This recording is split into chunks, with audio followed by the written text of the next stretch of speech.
উৎপাদন মৌসুমে সরকার লবণ আমদানি শুরু করায় চাষিরা ন্যায্য মূল্য থেকে বঞ্চিত হবে এমন মন্তব্য করেছেন বিএনপির স্থায়ী কমিটির সদস্য সালাউদ্দিন আহমেদ। সকালে পেকুয়ার মগনামা ইউনিয়নের ফুলতলা স্টেশনে নির্বাচনী প্রচারণা সভায় এই কথা বলেন তিনি। বলেন, কক্সবাজারের লবণ খেয়ে কেউ যেন নিমকহারামি না করে। বিএনপি সরকার গঠন করলে লবণ চাষিদের ন্যায্য মূল্য নিশ্চিতে কাজ করবে জানিয়ে তিনি বলেন, কৃষি কার্ড, স্বাস্থ্য কার্ড ও ফ্যামিলি কার্ড সহ নির্বাচিত হওয়ার ১.৫ বছরের মধ্যে ১ কোটি বেকারের কর্মসংস্থান নিশ্চিত করা হবে।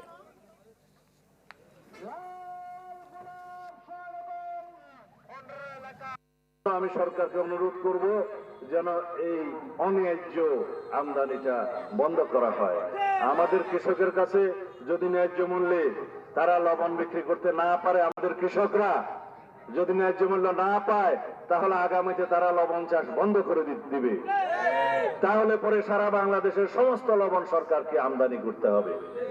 সেটা কখনোই হতে পারে না।